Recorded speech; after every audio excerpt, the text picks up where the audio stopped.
Hello viewers, welcome to my channel history with Amit sir. আমি অমিত। আজ আমরা আলোচনা করব ক্লাস 10-এর ইতিহাসের অষ্টম অধ্যায়ের একটি গুরুত্বপূর্ণ প্রশ্ন, টিকা লেখো দেশ বিভাগ 1947 জনিত উদ্বাস্তু সমস্যা। আমরা জানি 1947 খ্রিস্টাব্দের 15ই আগস্ট শুক্রবার ভারত স্বাধীনতা লাভ করে। স্বাধীনতা লাভ করার পর ভারতের সামনে যে সমস্ত সমস্যা মাথাচাড়া দিয়েছিল তার মধ্যে অন্যতম হল উদ্বাস্তু সমস্যা। উদ্বাস্তু কারা? উদ্বাস্তু যাদের বাস্তু নেই, যারা বাস্তু হারা, তারা উদ্বাস্তু। আমরা জানি ভারত ভাগ হয়েছে সাম্প্রদায়িকতার ভিত্তিতে, ধর্মের ভিত্তিতে ভারত ভাগ হয়ে নতুন একটি দেশের সৃষ্টি হলো পাকিস্তান, জানি। এর ফলে পাকিস্তানের সৃষ্টি হলো। এর ফলে ভারত ছেড়ে চলে যাওয়া মুসলমানরা পাকিস্তানে এবং পাকিস্তান থেকে আসা মূলত হিন্দুরা ও শিখরা ভারতে সহায় সম্বলহীন অবস্থায় আশ্রয় নেয়। এদের নির্দিষ্ট কোনো বাসস্থান না থাকায় এদের বলা হয়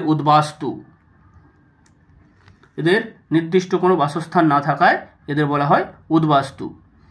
বলে রাখি, আমরা এখানে মূলত নোটস আকারে আলোচনা করব, এক্ষেত্রে তোমরা নোটসও পেয়ে যাবে। ইতিহাসের বিভিন্ন ধরনের ভিডিও পেতে আমাদের চ্যানেলটি সাবস্ক্রাইব করে রাখো। ভিডিও যদি ভালো লাগে তাহলে লাইক, শেয়ার, কমেন্ট করো, যা আমার পরবর্তী ভিডিও বানানোর পাথে হয়ে দাঁড়াবে। প্রথমেই ভূমিকায় আসা যাক। দেশভাগের ফলে ভারত পাকিস্তান দুই রাষ্ট্রের অসংখ্য হিন্দু মুসলিম উদ্বাস্তুতে পরিণত হয়। এখানে একটু উপরে লেখা হয়েছে,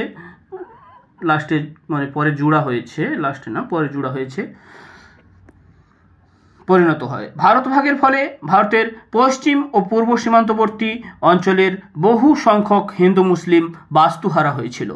গৃহহারা, স্বজনহারা হিন্দুরা ভারতবর্ষে এবং মুসলমানরা পাকিস্তানে চলে যেতে বাধ্য হয়।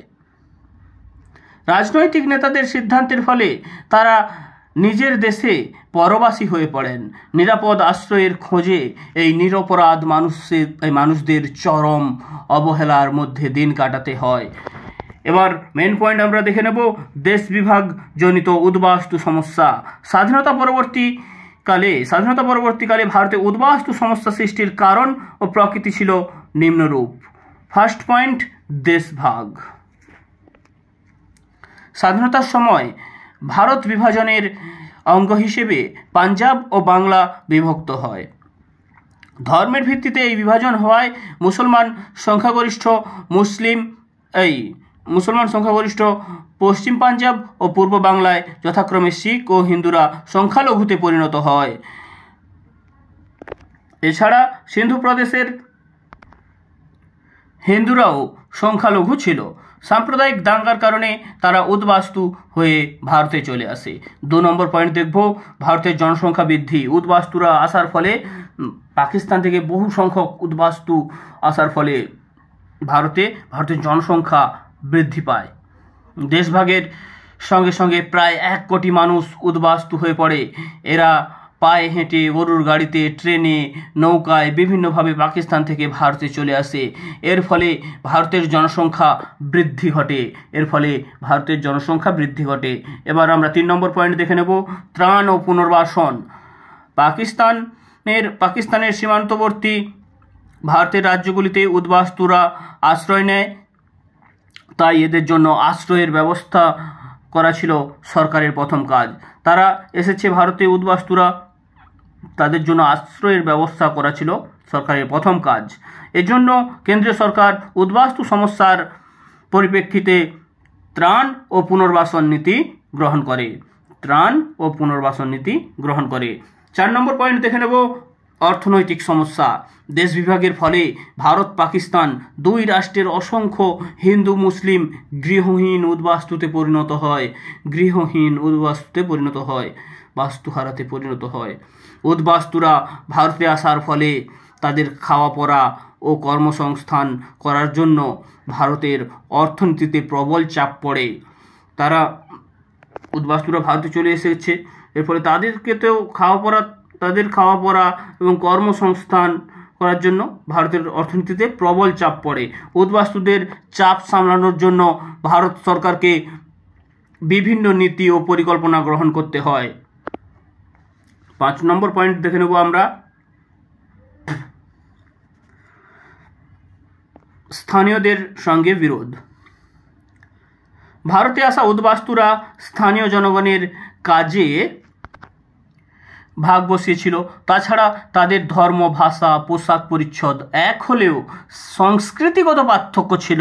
আবার ভারত থেকে পাকিস্তানে যাওয়া উদ্বাস্তুরা সেখানকার জনগণের কাজে ভাগ বসিয়েছিল এবং তাদের ধর্ম, ভাষা, পোশাক পরিচ্ছদ এক হলেও সংস্কৃতিগত পার্থক্য ছিল। 6 নম্বর পয়েন্ট দেখব আমরা, আন্তঃডোমিনিয়ন সম্মেলন। উদ্বাস্তু সমস্যার ভয়াবহতার জন্য ভারত ও পাকিস্তানের মধ্যে সরকারি স্তরে এই সম্মেলন অনুষ্ঠিত হয়। এপ্রিল 1948 খ্রিস্টাব্দ। হিন্দু মুসলিমদের মধ্যে সম্পর্ক স্বাভাবিক রাখা এবং দাঙ্গা না হওয়া এই সম্মেলনের উদ্দেশ্য ছিল। এবার আমরা দেখব দিল্লি চুক্তি, যে চুক্তি নেহেরু লিয়াকত চুক্তি নামে পরিচিত, যে চুক্তি স্বাক্ষরিত হয়েছিল 1950 খ্রিস্টাব্দে। কাদের মধ্যে না, ভারতের প্রথম প্রধানমন্ত্রী জওহরলাল নেহেরুর সঙ্গে পাকিস্তানের প্রথম প্রধানমন্ত্রী লিয়াকত আলী খানের। ভারতের প্রথম প্রধানমন্ত্রী জওহরলাল নেহেরুর সঙ্গে পাকিস্তানের প্রথম প্রধানমন্ত্রী লিয়াকত আলী খানের এই দিল্লি চুক্তি স্বাক্ষরিত হয়েছিল, দিল্লি চুক্তি বা নেহেরু লিয়াকত চুক্তি। দিল্লি চুক্তি পয়েন্ট, পাকিস্তান থেকে ভারতে আগত উদ্বাস্তু স্রোত নিয়ন্ত্রণ করার জন্য নেহেরু ও লিয়াকত আলী খানের মধ্যে দিল্লি চুক্তি স্বাক্ষরিত হয় এপ্রিল 1950 খ্রিস্টাব্দ। সংখ্যালঘুদের নিজ নিজ রাষ্ট্রের প্রতি অনুগত থাকা, প্রতিকার প্রার্থনা, দাঙ্গা রোধ করা, উদ্বাস্তু হতে না দেওয়া, দেশত্যাগীদের সম্পত্তি সহ আসার ক্ষেত্রে আইনগত সাহায্য করা এই চুক্তির বিষয়বস্তু ছিল। দেশত্যাগীদের সম্পত্তি সহ আসার ক্ষেত্রে আইনগত সাহায্য করা এই চুক্তির বিষয়বস্তু ছিল। এবার আমরা উপসংহার দেখে নেব।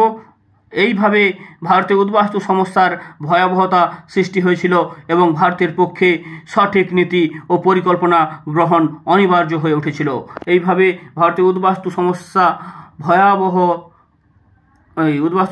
ভয়াবহতা সৃষ্টি হয়েছিল এবং ভারতের পক্ষে সঠিক নীতি ও পরিকল্পনা গ্রহণ অনিবার্য হয়ে উঠেছিল।